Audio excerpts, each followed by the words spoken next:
பெரிய மலைகளுக்கு கீழே இருந்த ஒரு சின்ன கிராமத்துல ஒரு குட்டி பெண் தன் பாட்டியோட வாழ்ந்து வந்தாள்.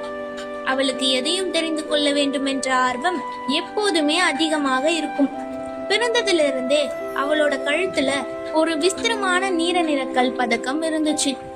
பௌர்ணமி இரவுல அது நிலாவை போல லேசாக ஒளிரும். ஆனால் அதன் ரகசியம் அவளுக்கு தெரியவில்லை. ஒரு நாள் தன் கிராமத்து எல்லையில உள்ள அடர்ந்த காட்டுக்குள்ள மூலிகைகளை தேடி சென்றாள். காட்டின் நடுவே யாரும் இதுவரை பார்த்திராத ஒரு பழமையான குகை அவளோட கண்ணுல பட்டுச்சு.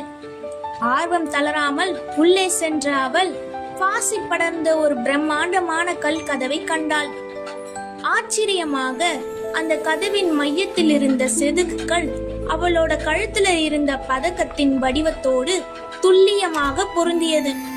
அவள் தயங்கி தயங்கி தன் பதக்கத்தை அதில் பொருத்திய அடுத்த கணமே காடே அதிரும் வண்ணம் ஒரு மாய ஒளி பரவி அந்த கதவு திறந்தது. உள்ளே சென்ற அவள் வியப்புல உறைஞ்சு போனாள். அது வெறும் குகை அல்ல, பல நூற்றாண்டுகளுக்கு முன்பு பூமி கடையில மறைக்கப்பட்ட ஒரு பிரம்மாண்டமான அரண்மனை. அங்கே ஒரு பெரிய படிகக்கல் பிரகாசிக்க அதிலிருந்து ஒரு மாய உருவம் தோன்றுச்சு. அந்த உருவம் புன்னகையோடு வரவைக்கிறோம் சந்திர பேரரசின் கடைசி இளவரசி என்றது. அப்போதுதான் அந்த பெரிய உண்மை அவளுக்கு தெரிய வந்தது. 100 ஆண்டுகளுக்கு முன்பு கொடூரமான பேராசை பிடித்த தளபதியின் சூழ்ச்சியால் வீழ்த்தப்பட்ட புகழ்பெற்ற சந்திரவம்ச அரச மரபின் கடைசி வாரிசு அவள்தான் என்று அவளுக்கு தெரிய வந்தது. நாட்டையும் வம்சத்தின் அடையாளத்தையும் காக்க அவளது தாத்தா அவளை குழந்தையாக இருக்கும் போதே பாதுகாப்பாக அந்த கிராமத்துக்கு அனுப்பி வைத்திருந்தார்.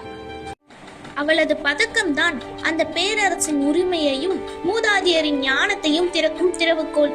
அரண்மனையின் நடுக்கூடத்துல இருந்த புனிதவாளும் ஞானச்சுவடிகளும் அவளை தொட்டதும் ஒரு புது வெளிச்சம் பெற்றது.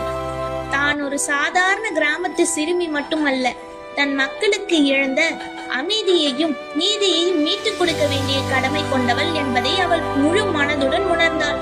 பயத்தை உதறி எறிந்து தன் வம்சத்தின் பெருமையையும் மறிவையும் தாங்கி அந்த மறைந்த அரண்மனையில் இருந்து ஒரு புதிய தலைவியாக அவள் புன்னகையோடு நடை போட்டாள்.